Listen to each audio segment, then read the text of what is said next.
eksplorasi knowledge baru, pembelajaran baru dan juga hal-hal baru dan selalu berbeda kan temanya. Temanya nggak ada yang sama dan tidak ada yang berulang.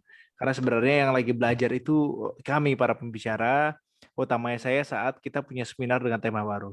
Dan kalau ditanya temanya dari mana? Ah itu kerjaannya Kaholik. Pokoknya Kaholik itu yang paling iseng nyari-nyari tema. Ini saya enaknya aja tiba-tiba saya baru pulang dari Papua terus bilang kita seminar 5 menit 5 menit untuk memenangkan hati audiens. Terus saya tuh mikir, kumaha ya? Gimana caranya ya? Tapi nggak apa-apa kita coba. Dan akhirnya saya harus buka-buka knowledge yang lama, buku-bukunya, terus juga berbagai catatan lainnya ya. Dan ini wajahnya juga benar Kaholik tidak banyak yang wajah yang tidak asing lagi. Ada trainer di sini, ada para guru di sini, dan ada para senior saya juga di sini. Dan kita akan belajar bersama lagi insya Allah dalam waktu sekitar 20 menit ke depan. Nah Bapak Ibu sekalian, mari kita awali pertemuan malam hari dengan basmalah. Bismillahirrahmanirrahim. Saya nggak mau panjang lebar karena ini sesuai dengan temanya. Jadi hanya 10 menit saya sampaikan materi dan sisanya kita akan tanya jawab. Oke? Dan Kak Holik ini jam 20.10 berarti jam 20.20 kita akan selesai materi dari saya ya. Ini seru sekali ya. Karena materinya 5 menit saya harus bereskan itu ya. Nah Bapak Ibu sekalian kalau berbicara tentang bagaimana sih 5 menit pertama memenangkan hati audiens. Kalau Bapak Ibu pernah dan sering ikut seminar yang kita lakukan, kita selalu berbicara dengan start with why, berbicara dari kenapanya dulu. Kenapa kita harus memenangkan hati 5 menit pertama gitu ya. Sebenarnya 5 menit itu nggak asik ya. Terlalu lama, terlalu kesuwen. Dalam sebuah buku karya Nicholas Buttman, dia bilang gini, jadi judul bukunya adalah How to Make People Like You Less Than 90 Seconds. Jadi bagaimana membuat orang suka dengan Anda atau impresif dengan Anda kurang dari 90 detik. Karena kalau Anda lebih dari 90 detik, belum bisa membuat audiens itu get attention gitu ya, mendapatkan perhatian, Anda bisa fail dalam berbicara. Anda bisa fail dalam sebuah seminar atau dalam sebuah presentasi. Nah, di Indonesia banyak sekali orang yang nggak sadar bahwasannya 90 detik pertama bahkan maksimal 5 menit pertama itu adalah kata kunci dari keberhasilan sebuah speech, sebuah proses berpidato atau menyampaikan pesan. Banyak orang menyanyiakan itu sehingga kayak kita kalau anak-anak muda bilang feel bored gitu, merasa bosan untuk ikut speech-nya, kelasnya atau sesinya. Kenapa? Karena tidak dioptimalkan 5 menit pertama. Apa yang orang Indonesia biasa lakukan, nggak salah ya, cuman nggak tepat kalau dalam konteks menggait audiens gitu ya. Karena 5 menit pertama itu adalah masa-masa grab attention. Jadi bagaimana orang bisa perhatian dengan kita dan dia akhirnya tertarik pada apa yang akan kita bahas. Yang sering terjadi di Indonesia adalah 5 menit pertama dipakai untuk menyapa semua hadirin yang hadir. Jadi dari ujung kanan sampai ujung kiri itu disapa. Sehingga setelah 5 menit orang memberikan perhatian dia udah bosan. Jadi nggak sampai kalimat utamanya. Padahal esensi dari sebuah speech itu adalah pesan. Jadi kalau saya ingat betul kalimat dari profesor saya, profesor komunikasi karena saya kuliahnya S1 Ilmu Komunikasi. Jadi kata beliau, komunikasi itu apa? Coba jelaskan dalam satu kata. Nah kami lama itu berpikir. Akhirnya ketemu, komunikasi itu adalah pesan. So kalau misalkan kita berbicara tentang komunikasi berarti berbicara pesan. Apa tujuan komunikasi? Get the same meaning, mendapatkan kesamaan makna. Kalau kita punya sebuah teks nih, katakan saya punya teks atau saya punya tujuan dalam pidato, dalam speech dan itu nggak sampai, berarti komunikasi saya dianggap tidak efektif atau bahkan gagal. Oke. Nah, kenapa bisa gagal? Lagi-lagi 5 menit pertama. So, 5 menit pertama bahkan pasang target 90 detik pertama, you have to get their attention. Anda harus dapatkan perhatian mereka. Mbuh, piye cara nih kalau kata Holik. Jadi entah gimana caranya 90 detik pertama sampai 5 menit pertama Anda harus dapatkan perhatian dari mereka. Nah, pertanyaannya gimana cara membuat perhatian itu ada dalam konteks NLP gitu ya. Kita kenal namanya state yang sudah pernah ikut seminar kita. Kita kenal namanya state. State itu adalah sebuah kondisi mental antara pikiran dan perasaan jadi satu. Bahasa awamnya perasaan lah. Harus dibangun mood-nya lah gampangnya gitu ya. Jadi 5 menit pertama Anda harus bangun mood, menemukan mood audience. Dia harus satu mood dengan kita, satu energi dengan kita. Baru kita bisa masukkan berbagai informasi lainnya. Atau bahasa lainnya, bahasa umum para trainer adalah ice breaking. Ice breaking kalau arti secara apa namanya? Secara bahasa merusak es gitu ya. Merusak kebekuan, merusak suasana yang tadinya kaku, kayak nggak kenal jadi kenal. Itu ice breaking. Oke. Jadi untuk ketika kita tahu tujuannya adalah membangun attention atau menciptakan attention, grab Oh, attention, satu lagi. mendapatkan attention gitu ya, Yang mendapatkan merek tikusnya atau merek gajah?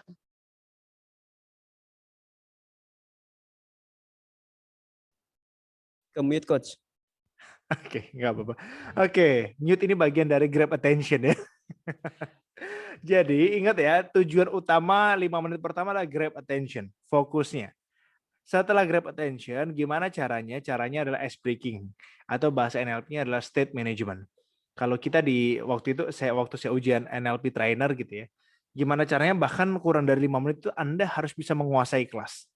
Ada namanya tekniknya teknik routing gitu. Teknik mengakarkan diri pada kelas itu sendiri. Jadi mau Anda ngerti nggak ngerti apa yang mau disampaikan, Anda harus bisa menguasai kelas itu sendiri. Dan itu tergunakan tidak hanya di forum, tapi juga di sebuah lingkungan atau di sebuah pertemuan. For example, sedikit saja example-nya, contohnya. Waktu perjalanan dari Lampung ke Papua, saya rupanya sebelahan, kan kita harus transit di Makassar, dari Makassar baru ke Papua, baru ke Jayapura. Rupanya sebelah saya itu seorang sekretaris KONI dari NTT gitu ya, dari Nusa Tenggara Timur. Anda bayangkan kalau saya nggak ngerti ilmu ini gitu ya, apa yang terjadi? Iya, saya kehilangan kesempatan untuk membangun relasi dengan dia.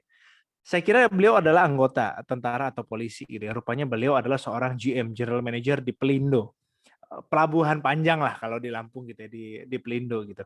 Nah, akhirnya kontakan, keep in touch. Rupanya dia punya pengalaman 14 tahun di Papua, tinggal di Papua. Dia bisa bahasa Papua, bisa bahasa Jawa karena dia pernah kerja di Surabaya. Kan keliling-keliling namanya orang pelabuhan. Nah, Anda tahu apa yang terjadi, Pak Bu? Di 5 menit pertama saya kenalan, impresif, deket. Setelah itu kita kontakkan untuk nomor HP. Hari itu nggak jadi buah. Tapi begitu saya pulang, apa yang terjadi? Dia nanya, saya kan jual kaos pon. Ceritanya saya jual kaos pon dengan produk yang high quality, produk premium dengan harga yang normal, bahkan lebih murah dibandingkan kaos pon pada umumnya. Terus beliau nanya, bro, itu belinya di mana? Kira-kira saya jawab apa? Ya saya jawab, ini gua Pak, mau di siapa lagi Pak gitu. Berapaan? Saya kirim infonya, bisa nggak dikirim ke Nusa Tenggara? Ya bisa Pak, mau berapa banyak? Nah, ini dia pesan sekian piece. Kebayang, pertemuan beberapa menit di pesawat dan dilanjutkan di mobil waktu kita diantar ke penginapan, itu menjadi pertemuan yang membuka pintu rezeki atau membuka peluang bisnis gitu ya, opportunity kalau kita bilang bisnis. Dalam dunia sales, 5 menit pertama itu dikenal dengan elevator pitch. Jadi bagaimana orang bisa attract, bisa tertarik, bisa sadar dengan produk kita di bahkan 1 menit pertama, bahkan 30 detik waktu itu saya latihan. Jadi saya itu latihan elevator pitch ke Holic itu 30 detik. Bayangkan 30 detik dalam lift Anda harus kenal orang dan orang impresif dengan Anda. Latihannya sampai segitunya. Artinya setiap detik, setiap menit di awal-awal kita bertemu dengan orang itu adalah waktu yang paling penting untuk membangun hubungan baik ya. Sekali lagi tadi tujuannya adalah merusak kebekuan gitu ya dan juga membangun keakraban. Caranya ya ice breaking. Nah, apa yang di ice breaking kan atau apa yang dikomunikasikan saat 5 menit pertama kita ketemu orang? Gampang. Ini catat. Jadi materi 5 menit pertama memenangkan hati orang tuh gampang banget ya. Asal Anda tahu kenapa Anda perlu itu, karena itu penting toh.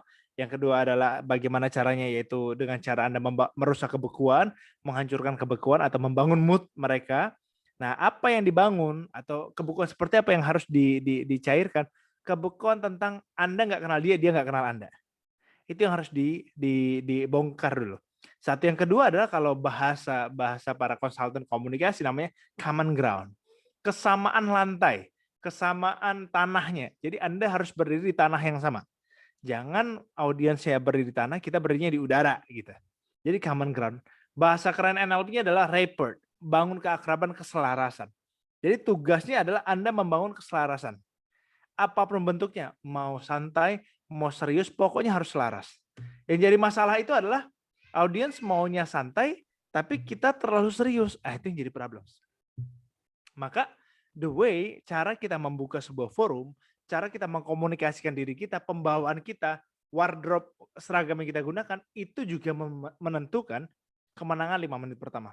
Kalau 5 menit pertama Anda sudah memenangkan hati orang lain, beres itu bermenit-menit berikutnya. So prakteknya gimana? Prakteknya gampang. Ada 3 hal saja. Satu adalah Anda bisa membuka sebuah pertemuan dengan impresif. Misalkan dengan penuh energi, Assalamualaikum warahmatullahi wabarakatuh, salamnya. Atau Anda dengan penuh wibawa, Assalamualaikum warahmatullahi wabarakatuh.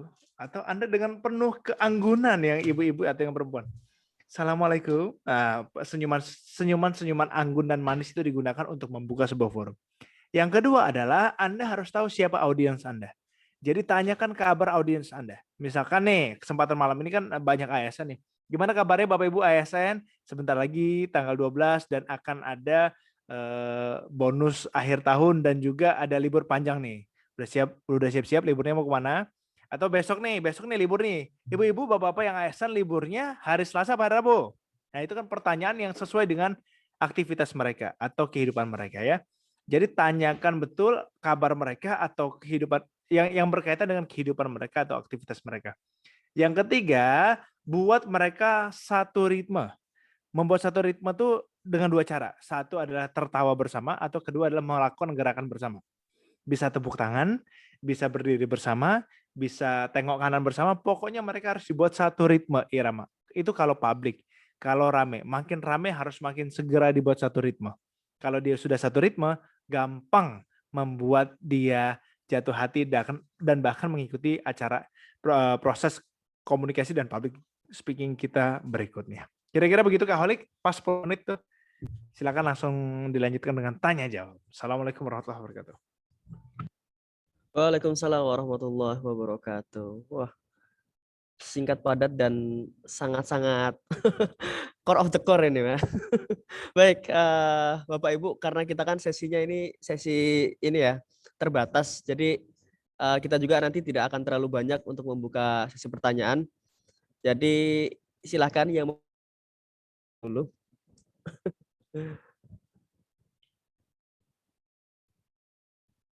Silakan. Ada yang mau bertanya? Atau boleh langsung unmute ya, di-unmute saja mikrofonnya. Langsung bertanya.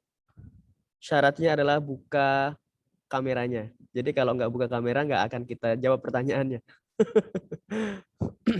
Silakan Bapak Ibu yang mau bertanya. Kak Holik, kalau belum ada yang bertanya, coba di random sampling Kak. 2 orang aja, 1 cowok, 1 cewek. Apa kira-kira yang difahami dari 10 menit saya berbicara Kak Holik? Oke, siap-siap. Random sampling aja Kak. Siap, berarti kalau yang udah pernah ikut kayaknya nggak perlu kaca. Nah iya jangan, yang lain aja. Jangan. Dijelaskan dalam 30 detik ya. Oke, boleh dari ini Pak Agam Novel nih, DKV. Ini suasananya jadi pantai nih, Masya Allah. Silakan Pak. Ya, terima kasih. Assalamualaikum. Waalaikumsalam warahmatullahi wabarakatuh. Jadi sedikit banyak yang saya petik dari apa yang disampaikan, bahwa untuk memenangkan 5 menit pertama itu yaitu dengan menyetarakan keadaan begitu antara kita dengan orang yang kita ajak bicara, seperti itu. Ya, terima kasih. Mudah-mudahan yang lain akan menambahkan. Baik, terima kasih Pak Agam. Boleh dari Ibu Sri Lestari. Iya Bu, silakan. Ya, baik, terima kasih. Ini mohon maaf kalau agak-agak ribut karena banyak rucil ini. Ya, mungkin yang sedikit saya tangkap tadi dari Coach Hengki, yaitu untuk memenangkan hati audiens di 5 menit pertama, yaitu kita harus menyamakan mood-nya peserta atau audiens dengan kita. Gitu. Mungkin itu yang perlu diinikan pertama ya, gitu. Karena memang terkadang kita juga ya terus terang ya ketika kita banyak sekali mungkin pertemuan dengan audiens yang sifatnya mungkin formal, itu kadang-kadang agak kaku gitu. Nah, mungkin nanti saya juga akan sedikit menanyakan itu gimana tipsnya gitu. Karena tadi Coach Hengki bilang biasanya di 5 menit pertama itu kan itu dari Sabang sampai Merauke ya, semuanya itu disebutkan. Memang itu membuat suasana memang agak membosankan gitu. Nah, kira-kira ya sekalian aja mungkin saya menanyakan, kira-kira memang kalau memang pertemuannya formal itu apakah memang itu bisa di delete atau bagaimana. Cuma memang biasanya kalau seperti itu kesan pertama memang udah ini ya, udah agak-agak sedikit bosan gitu ya audiens. Baik, Mungkin itu. Terima kasih. siap. Terima kasih. Langsung saya jawab Kak Holik ya. Ini seru Silakan, sekali. Coach. Ditanya malah bertanya lagi nih. Jadi betul yang disampaikan Pak Agam, bahwasannya common ground itu penting. Dan Bapak Ibu perlu dipegangin ya. Peserta kalau sedikit itu asik. Kenapa? Kita bisa sapa satu-satu, maksudnya menguasai forum. Tapi kalau makin banyak itu makin asik. Saya udah pernah ngerasain berbicara satu orang doang peserta udah, setengah orang nggak ada soalnya ya, cuma satu orang. Terus ratusan ribuan sampai 8.000, 10.000 saya udah pernah. Dan kalau bisa nguasain, jadi gini-gini. Dalam satu kelompok massa biasanya ada geng-gengnya, wak gengnya gitu, apa bahasa wak gengnya? Ketua kelompoknya, biang rusuhnya. Biang rusuhnya itu sudah bisa diprovokasi kalau massa nih, psikologi massa. Bapak Ibu pasti bisa menguasai forum. Ya pegang kuncinya gitu ya. Kalau lebih dari 50 orang, buat rusuh acara. Buat rusuh itu maksudnya persetujuan. Bahasa NLP ada verbal agreement. Ada persetujuan secara verbal ataupun non verbal gitu. Tepuk tangan bersama, angkat tangan bersama, itu persetujuan bersama. Nah, kalau sudah sering persetujuan bersama dilakukan, itu forum dikuasai. Anda ngomong apa aja mereka ngikut. Kesandung dikit mereka ketawa. Pokoknya udah ngikut. Kalau forumnya banyak gitu. Tapi hati-hati, naik 5 menit pertama kita gagal, udah krik itu sampai 2 jam berikutnya. Oke, lalu gimana kalau formal? Nah, saya pernah juga ada di acara formal, ngisi training ataupun saya memandu acara, Bapak Ibu sekalian, lihat formalnya, seformal apa sih gitu. Kalau formalnya model upacara ya kita nggak bisa bercanda. Tapi kalau formalnya penataran, pengarahan gitu kan, saya pikir itu sangat bisa dilakukan. Kenapa? Yang penting itu kan esensinya tuh harus sampai. Bukan tentang the way-nya saja, bukan tentang caranya saja, tapi esensinya itu pesan utamanya, suasananya harus sampai. Toh. Nah memang ini balik ke culture. Kalau kita berbicara pada negara yang sangat maju Amerika gitu, ya, mereka nggak punya itu sapa satu persatu. Pidato yang langsung jebret gitu. Jadi efektif dan efisien. Nah kita ini terlalu banyak belok kanan belok kirinya. Nah Bapak Ibu besok coba ya di forum besok pagi atau lusa. Saya nggak tahu nih liburnya besok atau lusa ya. Kalau saya nggak punya libur soalnya, jadi saya lupa waktu liburnya kapan. Jadi Bapak Ibu caranya gimana? Kalau saya pengalaman saya nih Bu Sri dan yang pernah saya pelajari. Biasanya kalau formal saya agak guyon sedikit. Misalkan saya menyapa 5 orang, yang saya sapa pimpinan A, B, C, D, E gitu ya. Sebelum saya ngisi training dan memang harus disapa dulu. Biasanya saya taruh di tengah. Saya ice breaking dulu baru saya sapa. Jadi saya bangun mood dulu 3 menit 5 menit pertama baru saya sapa. Dengan saya dalihnya gini, oh iya saya lupa menyapa nih Bapak Ibu sekalian para pimpinan kita di sini. Kasihkan aja udah mau ngisi training ya. Yang saya hormati Bapak A, Ibu B, Bapak C, Ibu D gitu. Biasanya saya taruhnya di tengah, nggak di awal. Jadi saya ice breaking dulu. Atau saya menyapa duluan dan saya jadikan itu ice breaking. Misalkan, terima kasih Bu Sri yang sudah hadir pada kesempatan training hari ini. Nampaknya Ibu ini orangnya penuh semangat ya. Kenapa saya tahu penuh semangat? Lihat aja warna jilbabnya warnanya merah misalkan. Itu tanda penuh semangat. Dan hatinya kayaknya hatinya terus membara ini ya. Boleh tepuk tangan buat Bu Sri? Gitu biasanya saya begitu. Jadi setelah saya ajak guyon sedikit, dikasih bumbu-bumbu sedikit, yang sesuai tapi ya jangan yang misalkan orangnya kecil kita sama, oh Bapak kayaknya ganteng banget ya. Tingginya berapa Pak? Wah itu jadi menyinggung pribadi. Jangan jadi rusak suasana. Jadi yang benar-benar melekat pada dia itu bisa kita bumbui sedikit ya. Nah yang kedua setelah saya sapa satu persatu biasanya tokoh-tokoh itu saya apresiasi. Dengan cara apa? Tepuk tangan buat ibu ini, oke tepuk tangan. Gitu. Kalau acaranya tidak seformal upacara atau apel dan lain sebagainya, gitu ya. Kira-kira begitu Bu. Jadi dibuat enjoy aja, boleh di awalnya, boleh di tengahnya. Kalau tidak ada protokol dia harus formal, maksudnya standarnya baku formal kayak acara kenegaraan, iya dibuat santai aja nggak apa-apa. Gitu sih. Bisa dibuat semi formal kan. Formal kan di bawahnya ada semi formal. Yang tidak bisa itu dibuat terlalu casual, terlalu santai, kayak acara band ya nggak bisa. Tapi kalau dibuat semi formal kan masih sangat bisa. Gitu. Kata kuncinya kalau mau mempengaruhi audiens, apalagi waktunya berjam-jam, Bapak Ibu harus bangun mood. Saya punya pengalaman ngisi training nonstop sendirian 5 hari 4 malam. Nah, gimana tuh jaga situasi dan kondisi mental audiensnya? Harus dibangun moodnya. Mood mereka harus happy.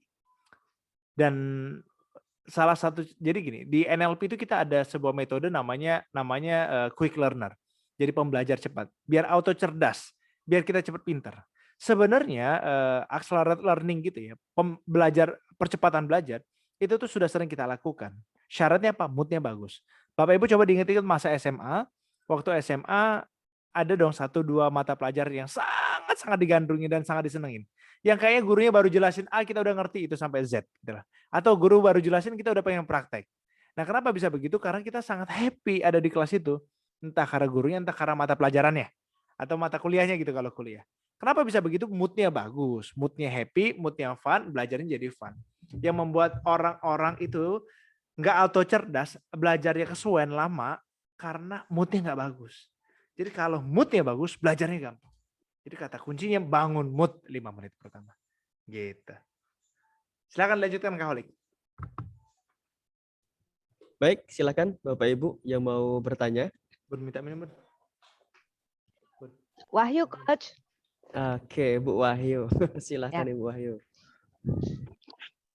Ya, Coach, ini kan kalau menurut saya mah untuk pembicara yang sudah selesai dengan dirinya sendiri ya, Coach ya. Artinya memang udah hebat, udah bagus. Lah kalau kayak saya kayak gitu, itu masih sibuk dengan diri sendiri, masih membangun mental untuk tetap stay cool, gimana ya? Tetap semangat untuk nggak ndredeg, untuk nggak gugup gitu, Coach. Kalau di awal-awal itu untuk pegang mic aja masih geter gitu. Nah itu gimana ya supaya bisa selaras gitu, Coach? Makasih. Oke, terima kasih. Jadi gampang banget itu. Izin langsung jawab Kak Holik. Itu gampang banget. Kalau Bu Wahyu sudah tahu masalahnya adalah belum selesai dengan diri sendiri, ya segera diselesaikan. Segera berdamai. Tanya nomor piro wani piro gitu ke diri sendiri. Bercanda ya. Jadi gini Bu Wahyu. Pertama memang kita harus selesai dengan diri sendiri. Gimana cara selesainya? Nah, karena gini juga, Bapak Ibu kalau misalkan dapat jatah speech atau ngomong depan umum, terus baru mau berangkat ada masalah, entah macet lah, entah anak beginilah, entah di rumah ada masalah apalah, itu moodnya rusak. Pasti. Kenapa? Ya karena ke bawah. Nah yang jadi problem kita itu adalah tempatnya sudah berbeda, audiensnya sudah berbeda, tapi moodnya masih sama. Itu yang jadi problems.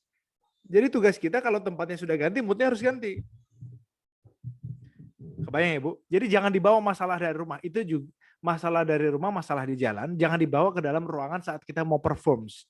Itu mengganggu mood. Beda tempat ya wes, beda urusan. Nanti kalau ke rumah nggak mood lagi ya nggak apa-apa, tapi kalau lagi di forum itu ya harus perform maksimal.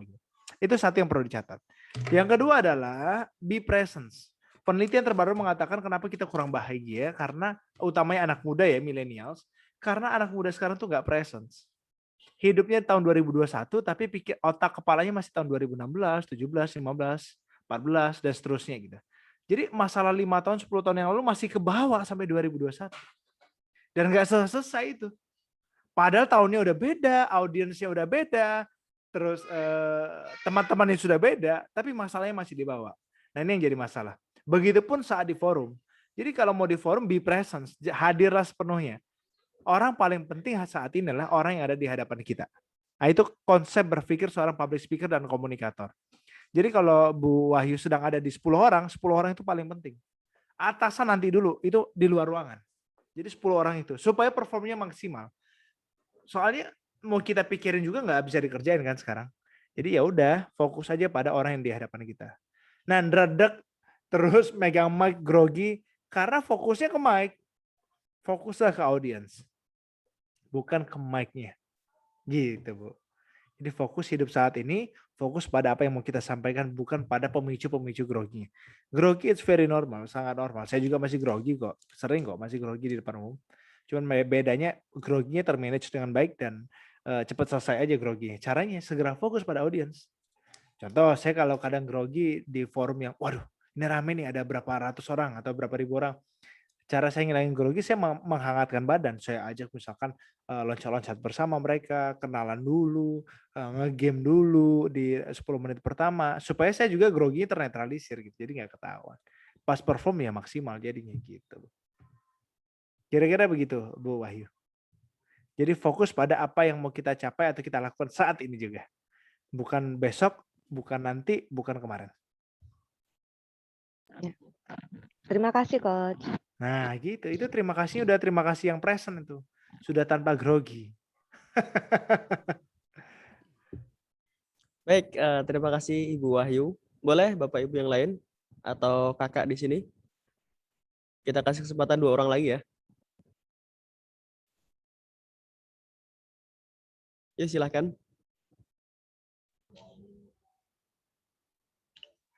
Saya. Siapa nih? Ibu Ibu Siti Nurubai. Nah, ini Coach, ketika kita di depan itu kan ice breaking ya untuk menghangatkan 5 menit pertama. Nah ini macam-macam ice breakingnya ini ya, yang kadang kalau udah dipakai 1, 2, 3 lupa gitu tuh, atau mungkin kurang bahan gitu loh. Kira-kira Oke. apa saja? Baik, ice breaking itu nggak cuma tentang game ya, Bu. Jadi ice breaking itu apapun tindakan yang kita lakukan, asal suasananya jadi cair, pura-pura kepleset, nguling di situ gitu. Misalkan saking parahnya gitu, tapi orang jadi cair suasananya, itu sudah ice breaking. Pantun itu ice breaking.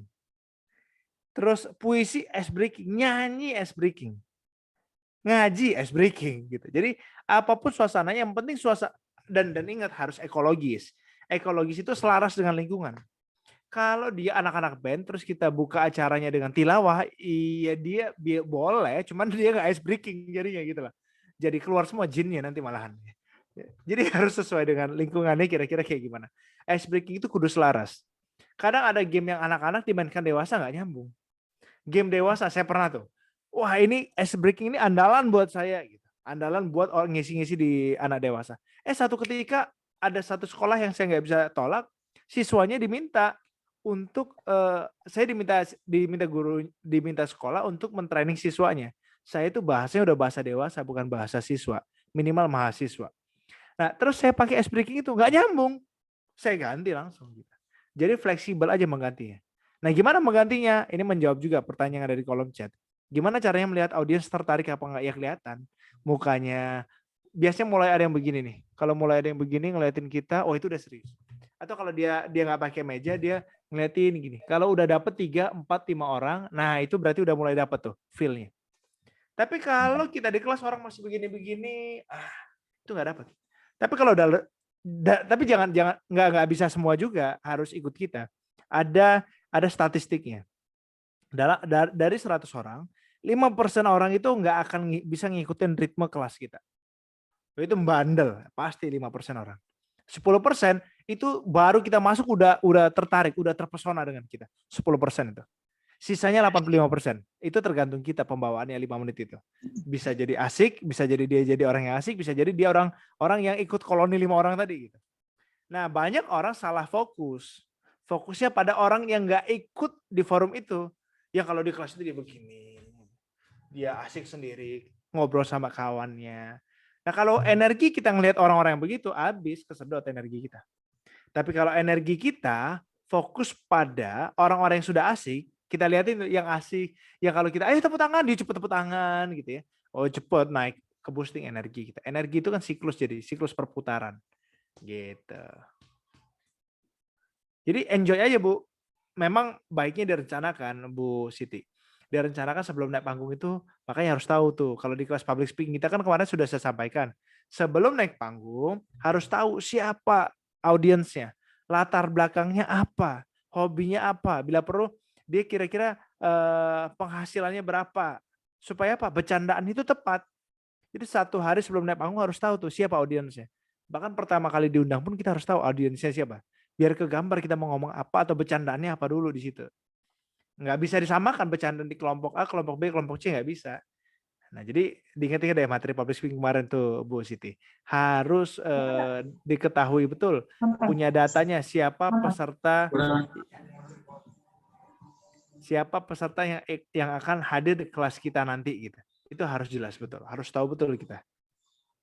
Karena itu menentukan bahan bercandaannya, isu-isunya gitu. Kira-kira gitu, Bu. Baik, terima kasih Bu Siti Nurubai. Ada Kak Ali Akbar atau Pak Ali Akbar ini karena belum on cam, boleh di on cam dulu Pak. Karena sudah raise hand. Mohon maaf Kak, soalnya lagi kurang sehat juga, jadi posisinya juga lagi nggak baik, makanya belum bisa on cam. Nggak apa-apa ya Kak? Gimana Coach Hengki, boleh nggak nih? Ya, silakan. Silahkan Kak Ali Akbar. Baik, sebelumnya pertanyaan saya, gimana cara kita buat ngatasin ketika kita udah berusaha buat mencairkan suasana, ketika kita udah berusaha buat mengerahkan seluruh kemampuan kita buat bikin ice breaking tadi, tapi ternyata justru malah nggak sesuai ekspektasi kita. Justru mereka malah semakin bosan, justru mereka malah semakin tidak tertarik. Gimana sih Kak cara kita buat mengatasi itu, buat mengkondisikan kejadian seperti itu? Mungkin itu Ya, betul. pertanyaan. Siap. Terima kasih. Itu dialami para public speaker pemula. Bukannya tambah lucu, malah tambah stres kita ya kan. Tambah grogi kita ya. Pasti semua punya pengalaman itu. Kenapa itu terjadi? Lagi-lagi data. Jarang para public speaker pemula, saya juga dulu begitu, itu main asal nekat aja, bonek ya, bocah nekat aja. Diundang kemana? Wush, pokoknya naik. Dia nggak punya data. Saya punya kebiasaan, saya cari tahu datanya, pesertanya, demografinya, psikografinya. Jadi dia usia berapa? Terus rata-rata pendidikannya apa? Latar belakangnya. Terus apa isu yang lagi panas? Atau mereka tuh datang ke situ mau ngapain sih gitu. Pesertanya jumlahnya berapa? Itu harus sudah tergambar desain mau ngapainnya gitu. Jadi data sebelum naik panggung itu adalah the most important things. Jangan pernah dilupakan. Jadi naik tanpa persiapan, pulang dengan apa Kak Holik? Cacian. Iya. Jadi kalau kita naiknya nggak persiapan, minimal persiapan itu datanya gitu. Datanya harus clear betul biar kita tahu ngapain. Terus bila perlu kalau kita mau ke sebuah daerah yang kita belum tahu, kira-kira diksi bahasa, pilihan bahasa mereka apa? Sapaannya apa? Ke Papua nih. Oh, mereka kira-kira siapa audiensnya? Misalkan saya ke Papua kemarin. Audiensnya siapa? Oh, orang Papua. Mereka lancar nggak bahasa Indonesia? Oh, lancar. Ada nggak bercandaan tertentu yang mereka suka? Oh, ada. Atau ada nggak lagu musik yang lagi digandrungi? Oh, ada. Contohnya musik yang lagi tren di Papua. Saya jadi tahu juga. Saya janji tak mabok lagi. Jadi nyanyi itu saya janji nggak mabok lagi. Tapi itu lagu yang umum di mereka. Karena budaya mabok misalkan. Tapi itu kan budaya umum yang jadi bercandaan kita. Jadi mau ngelobi orang Papua pun harus tahu bercandaannya apa. Ya, saya cari tahu itu. Kebiasaan mencari data sebelum ketemu siapa, bertemu audiens, itu adalah kebiasaan yang harus dibangun. Dan itu membantu serta menentukan kemenangan dalam komunikasi. Gitu. Ya, Pak, terima kasih. Siap. Baik, Kalau Coach, ini nah pertanyaannya gini, sebentar kalau ditambah. Kalau pertanyaannya itu kan kalau di publik ketemu dengan orang. Kalau misalkan one on one gimana? Saya tiba-tiba baru ketemu Kak Holik, misalkan Kak Holik ini adalah orang Maluku gitu, misalkan.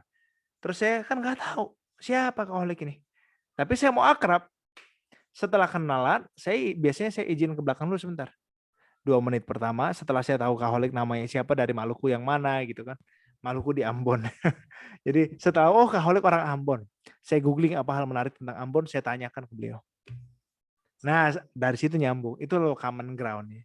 Jadi isu yang paling dekat dengan dia yang kita angkat untuk mengakrabkan diri. Seolah-olah kita tuh interest dengan urusan dia, kita mau tahu lebih dalam tentang dia, dan kita tahu segala hal tentang dia. Saya sudah coba Pak Bu, 10 tahun terakhir, itu sangat bermanfaat untuk dealing bisnis, dealing networking, terus menguasai forum, acara, segala macam, itu terpakai, percayalah. Even kelasnya para dokter sekalipun gitu, dokter, profesor, kalau udah ngerti cara mainin ini, udah beres mereka itu. Saya pernah di kelas itu profesor loncat-loncat di kelas saya. Kenapa? Karena common ground ini. Kebayang profesor berarti usianya sudah sangat lanjut usia ya. Itu lompat-lompat di kelas saya. Serius. Kira-kira gitu Kak Halik. siap. Ini masih ada waktu Coach Hengki. Kita sampai jam 9 ya. Boleh Ya. 2 orang lagi ya. Tadi Boleh. ada Pak siapa ya? Lupa saya tadi. Beliau udah resign. Pak Kasrip SPD. Wah, ini pasti guru nih. Boleh Pak Kasrip. Cek Pak Kasrip jadi bertanya atau enggak?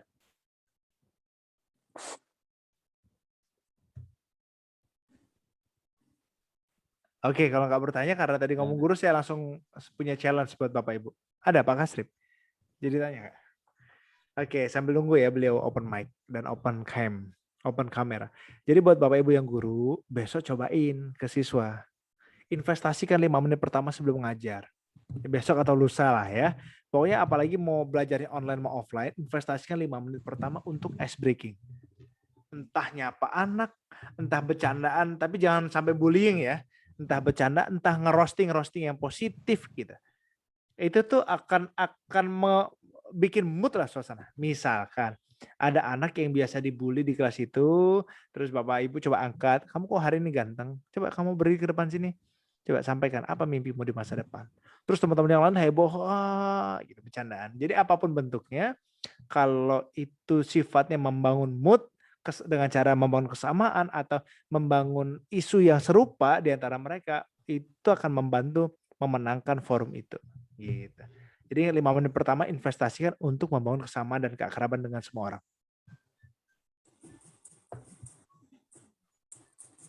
Siap. Gimana Pak Kasrip? Jadi bertanya nggak nih? Boleh yang lain Bapak Ibu yang mau bertanya? Bisa langsung open mic.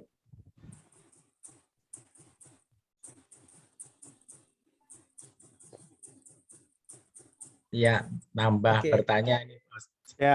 Siap Pak Agam ini ya. Siap, silakan Pak Agam. Ya, kalau dilihat dari kegantengannya saya di bawah sedikit dari Coach ini. Apa itu Pak? Mohon maaf, Guyon. Kalau melihat orang ganteng bicara, orang cantik bicara itu kan kayaknya memang enak banget gitu. Terus saya sendiri ya merasa kurang lah begitu ya.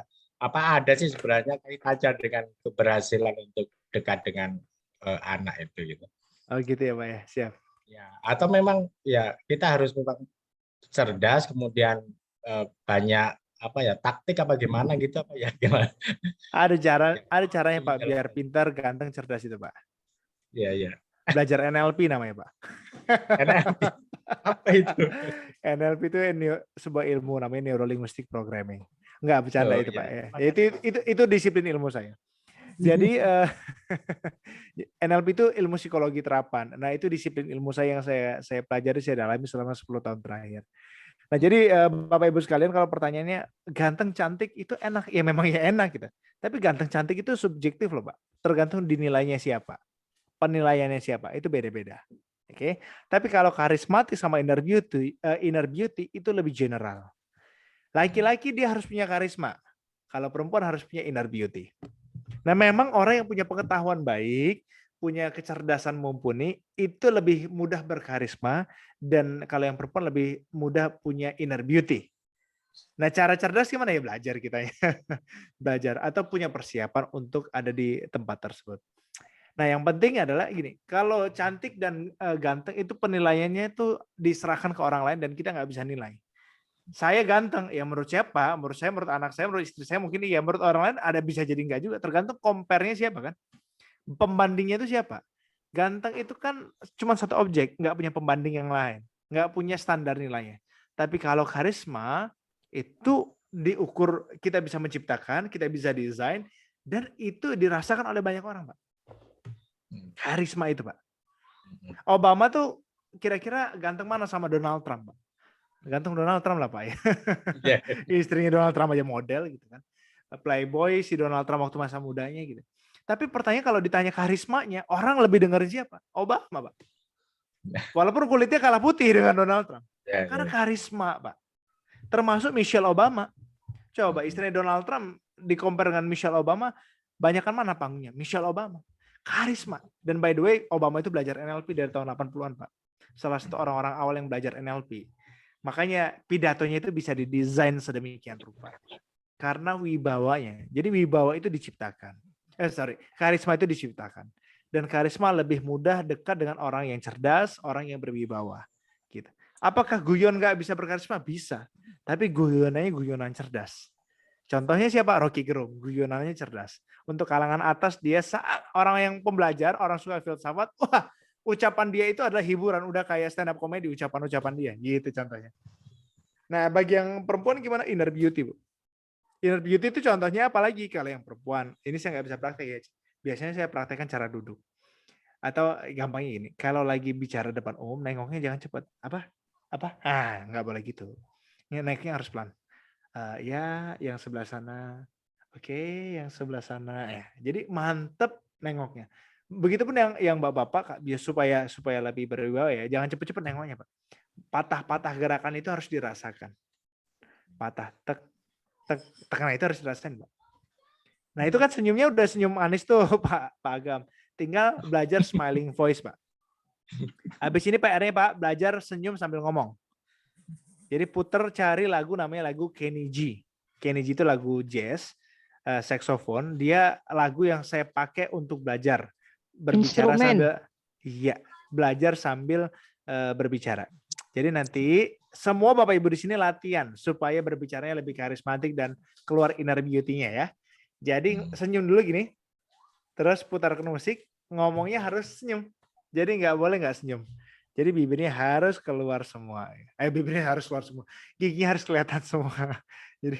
Jadi senyum, terus ngomong aja, terus ya 2 menit 3 menit pertama pegel lah, nggak apa-apa. 2 menit 3 menit pertama pegel.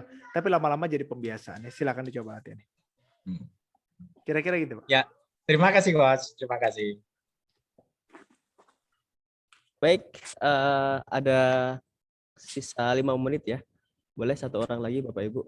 Ini kalau yang pertanyaan dari Kak Vian Afandi ya tentang bagaimana merangkai materi yang baik dan juga materi yang kadang-kadang nggak teratur, itu nanti akan kita bahas di sesi besok ya Coach Hengki ya bersama dengan Kak Satria. Oh iya bisa. Jadi bagaimana cara bagaimana cara menyusun materi dan juga ngomong itu enak, nggak belibet gitu. Siap. Maka harus ikutan nih Kak Vian Afandi yang tanya di room chat. Oke, di sini ada Bu Sumiati. Waduh, Bu Sumiati nanya lagi. Boleh nggak Boleh. aku tanya? Boleh Bu, Baik. terakhir Bu. Ya, Terakhir, siap. Kak Hengki, selamat bahagia buat peserta webinar malam ini. Izin, kalau saya tipenya adalah orangnya SKSD, saya kenal saya dekat gitu ya. Lebih cenderung menguasai forum, terus lebih kalau udah ngomong susah berhenti gitu. Nah kira-kira tipsnya apa sih biar saya tuh kalau udah berbicara susah banget gitu berhentinya. Kira-kira tipsnya apa gitu biar saya juga audiens kadang emang mereka sudah sudah mulai bosen atau apa, tapi saya masih pengen ngomong aja gitu. Karena kalau ada yang belum saya sampaikan itu kayaknya rasanya belum plong gitu kita sebagai bicara dan sebagainya. Ya, saya juga dulu begitu Bu. Sampai akhirnya saya ketemu sebuah konsep di NLP saat saya ngambil NLP trainer gitu ya, sekitar 3 tahun yang lalu. Konsepnya adalah outcome thinking. Sebenarnya kita mau ngomong apa sih? Jadi gini, bayangkan, ini karena saya lagi semangat pulang pon bela diri gitu ya. Bayangkan saya lagi berantem sama orang. Yang paling banyak, yang dibilang menang itu kan bukan karena saya mukulnya paling banyak toh. Tapi sampai yang last man standing, yang berdiri terakhir di ring itu yang menang toh gitu. Jadi mindsetnya itu ya, pijakan berpikirnya adalah bukan tentang banyak-banyakan berbicara atau mengeluarkan peluru kata-kata, tapi seberapa powerful kata-kata itu masuk ke orang dan dia mengubah orang. Nah itu pijakan berpikirnya dulu, baru nanti turun konsepnya. Makanya saat kita mau berbicara, mau 5 menit, mau 10 menit, mau 15 menit, harus diingat, saya itu mau menyampaikan apa, atau orang tuh kalau selesai sesi saya, dia harus dapat apa, atau tahu apa gitu. Kalau itu sudah dipegang, wah ngomongnya bisa diatur. Gitu. Nah yang jadi problem itu, aku tuh nggak mantap kayaknya ada yang belum keluar itu, padahal udah 1 jam. Ya karena kita kadang belum punya sebuah perencanaan, dia punya outcome apa, punya hasil apa. Kira-kira gitu. Ya, terima kasih Coach Hengki. Baik, terima kasih banyak Bapak Ibu dan Coach Hengki. Nah ini mungkin yang baru ikut kelas kita ya. Jadi kebiasaan kita adalah lebih on time dari kelas-kelas yang lain gitu. Tadi kita jam 20:05 itu sudah kita mulai, dan juga sebelum jam 20 sudah kita buka roomnya. Cuman memang banyak tadi yang masih belum masuk room, jadi agak banyak ketinggalan materi. So saya izin mau share terkait dengan program kita, dan ini juga ada ya alumni-alumni dari kelas kita. Jadi Bapak Ibu semua, jadi di Akira itu sudah ada kelas juara public speaking school, jadi dia lebih ke mentoring ya, dan di sini juga kan sudah merasakan banyak manfaatnya. Tadi ada Pak Ono, ada Bu Siti Nurubai dan lain-lain. Jadi di sini Bapak Ibu semua, terkait dengan juara public speaking ini bukan hanya sekedar kita webinar seperti ini, tapi lebih banyak mentoring gitu. Lebih banyak mentoring, dan juga akan lebih banyak diberikan feedback dari para profesional public speaker ini. Jadi apa sih yang akan kita dapatkan ketika kita setelah mengikuti kelas ini? Yang pertama adalah memiliki rasa percaya diri untuk speak up. Jadi nanti kan dijelaskan tuh bedanya talk dan juga speak up. Nggak cuma ngomong aja gitu. Nggak cuma mulutnya kebuka aja, tapi bagaimana berbicara yang mengubah. Yang kedua, bagaimana sih caranya agar bicara tuh lancar di depan kamera atau di depan khalayak umum gitu. Kan kalau yang awal-awal kita belajar public speaking gitu kan, biasanya masih ndredeg ya bahasa tadi ya, bahasa Ibu tadi, masih ndredeg, masih pokoknya kadang keringat dingin, bahkan sampai sampai kejang-kejang, bisa jadi seperti itu gitu. Yang ketiga, kita itu enak ngomong gitu, nggak cuman sekedar ngomong tanpa ada dasarnya, tapi enak ngomong itu kita pede, terus memiliki gestur, dan intonasinya juga sangat enak didengerin gitu. Dan yang keempat, kita bisa menyusun skrip. Nah, tadi pertanyaan dari Kak Fian ya, bagaimana caranya membuat materi yang tersusun rapi. Nah, maka di sini insya Allah kita akan belajar, dan juga bagaimana kita memiliki perform yang sempurna. Dan yang terakhir, kita akan menghasilkan sebuah video. Paling tidak, ketika kita selesai di kelas ini, kita bisa menjadi seorang vlogger. Nggak malu lagi kan, ini ya, bisa jadi para guru-guru ini kan awal ketika pandemi masih agak gagap ya ketika suruh ngajar via kamera gitu. Jadi ini adalah informasi, dan ini juga spesial para pematerinya. Ada Coach Hengki Yulensa yang nggak diragukan lagi, sudah 11 tahun di dunia training. Ada juga Kak Satria, beliau ini adalah seorang jurnalis dan broadcaster ya. Beliau adalah seorang yang sering mengisi TV TVRI Lampung gitu. Dan juga beliau sebagai seorang profesional MC. Ada juga Kak Eli Supriyadi, beliau ini adalah seorang profesional trainer, dan juga beliau seorang hipnoterapis. Dan yang jelas beliau ini sudah malang melintang menjadi seorang mentor di public speaking. Dan juga ini yang terakhir, ini kayaknya ada Pak Ono ya. Kayak kemarin minta 1 sesi lagi atau 2 sesi lagi dengan Kak Trifty ya. Ada Pak Mufti juga kemarin siang lihat. Kak Trifty Kurota ini beliau adalah seorang profesional public speaker juga, dan juga beliau adalah sebagai salah satu seorang dosen ya di Inggris. Masya Allah, luar biasa banget. Beliau juga seorang TV presenter, mungkin sering ngelihat ya di TVRI Nasional, di TV One, di Metro TV lebih banyak juga, dan juga beliau juga sebagai former jurnalis. Dan asiknya Bapak Ibu semua, di kelas ini kita itu 1 pekan di pertemuan, ada 2 kali pertemuan, setiap malam Senin dan malam Kamis. Jadi sebelum kita hilang tuh moodnya atau semangatnya untuk belajar, kita udah ketemu lagi. Dan by the way Bapak Ibu semua, investasinya itu ini bukan bayar tapi investasi. Untuk investasi itu cuma 250.000. Bayangin, 250.000 dalam waktu 1 bulan, biasanya kita gunakan untuk apa gitu.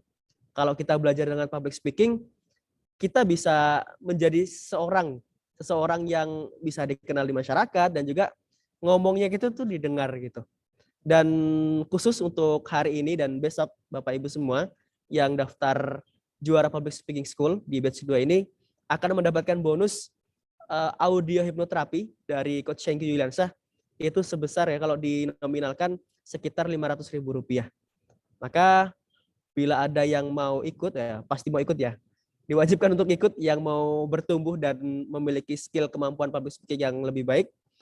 kita bertemu di kelas besok. Dan bagi yang mau daftar, silakan bisa chat admin atau nanti bisa chat saya pribadi di grup. Mungkin itu saya tutup share screen-nya. Boleh Coach Shengki di closing ya, closing terakhir. Oke, baik Bapak Ibu sekalian, sebenarnya kelas public speaking ini diadakan. Ini kelas termurah yang kita punya. Karena saya dulu kalau punya kelas public speaking itu bayarnya 2,5 juta 2 hari. Dan saya sadar tidak semua orang bisa masuk kelas itu. Jadi kelas kita biasanya cuma 10, 15, bahkan 20 orang. Tapi kenapa kelas ini kita buka dan bahkan pembicara nggak cuma saya sendiri. Kalau dulu full day 16 jam dengan saya. Karena kita pengen bantu nih. Tentu ada banyak kebaikan di dalam diri kita masing-masing, di diri Bapak Ibu semua yang perlu tersampaikan dengan baik. Karena kebaikan itu menjadi tidak sempurna didengarkan orang atau dieksekusi orang bukan karena kebaikannya gitu atau bukan karena pesannya, tapi the way we communicate-nya. Cara kita mengkomunikasikan pesan itu. Salah nada aja, salah ekspresi aja, itu udah mengubah pesan secara keseluruhan itu. Jadi antara pesan dengan cara menyampaikan pesan itu tuh tegak lurus dia. Segaris dua mata uang tidak bisa terpisahkan. Jadi nggak bisa belajar setengah-setengah. Pesannya yang penting saya kan menyampaikan pesan dengan baik. Iya, enggak juga. Kan kita pengen perubahan.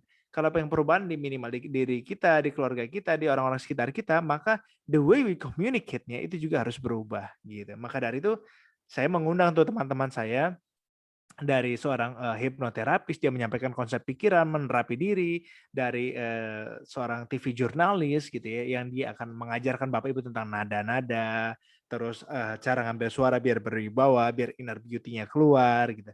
Dan juga dari seorang international activist ya. Kak Trifty itu seorang World Hijabs loh.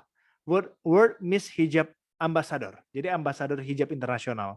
Dan dia memang lulusan Inggris. Sengaja kita lobby-lobby, kita hadirkan, dan TV jurnalis. Jadi di Metro TV dia pernah, di Trans TV dia pernah, Transcorp gitu ya. Pernah jadi produser juga di SCTV. Ya itu malah melintangnya. Orang ini tuh agak susah waktunya diminta-minta. Nah, Bapak Ibu dapat kesempatan belajar 2 sesi juga dengan beliau ya. Belajar apa? Belajar bikin skrip, belajar bahasa tubuh, bagaimana ngomongin inner beauty-nya keluar, karismanya keluar gitu. Kalau saya tukang manas-manasin Bapak Ibu aja lah ya. Nanti Bapak Ibu banyak belajar dari mereka semua ya. Jadi ada 8 sesi, pastikan Bapak Ibu hadir semua 8 sesinya. Dan ingat, di salah satu goals dari kelas itu adalah Bapak Ibu sudah bisa bikin video. Jadi contoh ya, mohon maaf nih, karena idealismenya Akira Training dengan juara Public Speaking School itu adalah Bapak Ibu harus bisa ngomong, speak up. Maka sertifikat, ini galaknya kita nih dalam tanda kutip ya, Bapak Ibu akan dibantu, dibimbing dalam tanda kutip, diteror untuk bisa ngomong depan umum. Jadi tugasnya itu harus dikumpul berupa video. Kalau nggak ngumpul tugas nggak keluar sertifikatnya. Sakingnya gitu loh, kita pengen Bapak Ibu tuh langsung bisa ngomong selesai dari sini. Sudah dikasih basicnya, sudah dikasih persiapan pertempurannya, harus langsung bertempur selesai 8 sesi. Gitu. Itu salah satu goals kami ya. Jadi kelas ini memang kelas untuk bantu semua orang dan bisa berani ngomong depan umum, dan semua yang Bapak Ibu lakukan itu ya itu akan kembali ke Bapak Ibu sekalian ya. Kira-kira gitu Kak Holik. Terima kasih, sampai ketemu di kelas mendatang dan sampai ketemu di bulan depan. Saya Gulen Syah, wassalamualaikum warahmatullahi wabarakatuh. Waalaikumsalam Waalaikumsalam warahmatullahi wabarakatuh. Oke, terima kasih banyak Coach Shengki Yuliansyah. Oh iya, ini ada alumni dari juara public speaking ya, sesi 1. Boleh saya minta Pak Ono nih, Dedi Hartono. Gimana sih setelah ikut kelas ini? Setelah ikut kelas public Terima speaking kasih. ini. Silakan Pak Ono. Ya. Biar bisa Ya, suara saya terdengar yang jelas. lain. Kedengar Pak, silakan. Cara ngomongnya udah kayak kita tuh. Suara saya terdengar jelas. Udah nyepik duluan baru mau ngomong. Iya, untuk breaking interaktifnya ke duluan. audiens ya. Ya, suara saya terdengar jelas. Iya. Jadi menarik. Nah, kalau tadi saya dari segi investasi ya, saya melihat dari investasi kan diskonnya 75% tuh. Tetapi setelah ikut yang batch pertama kemarin, saya malah mendapatkan peningkatan 75% lah kurang lebih dari cara mengajar di kelas. Masya Allah. Jadi iya, karena applicable banget, bisa langsung dipraktekkan ilmunya. Wes seperti mulai ke yang Inggris-Inggrisan, mentang-mentang yang ngajar yes, dari of Inggris. course.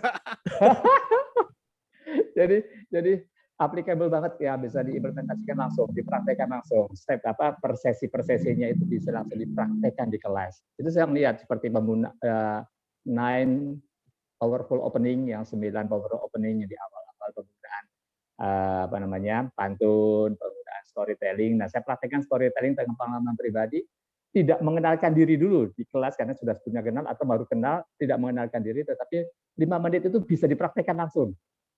Dengan storytelling singkat aja, semua peserta langsung bengong, audiens terbangun-bangun, langsung saya ajak, coba fokus dulu sekarang, tepuk tangan 1 kali, kalau fokus tepuk tangan 2 kali, password tepuk tangan, agak tepuk tanpa password ya. Bisa dipraktekkan, jadi harga segitu bukan masalah harga investasi ya, luar biasa. Makasih Coach Hengki dan kawan-kawan.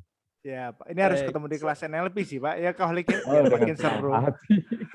Dengan senang hati. Ini lagi praktek juga sambil tersenyum sambil ngomong.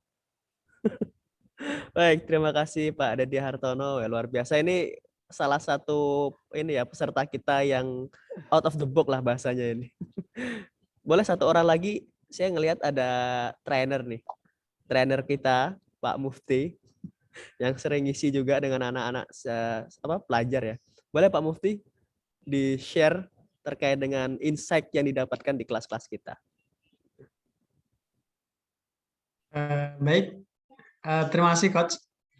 Saya unspeechless lah gitu ya. Artinya apa ya? Nggak bisa diceritakan ya dengan kata-kata ya. Memang harus dipraktekkan dan harus ikut gitu. Mengapa? Karena luar biasa dari Coach Hengki. Kemudian ada satu yang menarik itu, saya dapat hadiah dari Coach Trifty ya gitu ya. Nah, kan Ini yang diingat Kak rupanya Trifty untuk aja ini. ibu-ibu. Ya. Tapi bukan berarti saya minta dengan Coach Hengki ya. Tapi memang luar biasa yang diberikan oleh juara public speaking school ini. Pertama, menguatkan kita untuk bisa berkomunikasi dengan publik yang luar biasa. Nah, materi-materinya sangat membantu, terutama saya sebagai seorang guru ya. Sebagai seorang guru ya. Ini mau ngomong sambil senyum kepada anak-anak ini ditemukan di sini gitu. Dan ini belum saya praktekkan karena ini kemarin kayaknya materinya nggak masuk ya. Ya sambil berbicara sambil tersenyum Coach ya. Mungkin nanti di sesi berikutnya. Dan saya sarankan kepada Bapak Ibu ya, tadi 250 ya. 250 itu sangat murah jika dibandingkan dengan 13 juta ya yang yang sudah pernah dilakukan oleh Coach Hengki. Ini luar biasa. Disilakan kepada Bapak Ibu untuk bisa mengikuti ya, karena ini super sekali saya pikir. Terima kasih, Coach. Udah ada kayak Inggris-Inggrisnya gitu kayak ini Pak Mufti ya. Kalau ngajar juga kayaknya kemarin kan saya juga menarik dengan kelas fisikanya gitu kan. Tapi ke yang lain-lain. Baik, terima kasih Pak Mufti dan juga Coach Hengki dan Pak Ono tadi ya.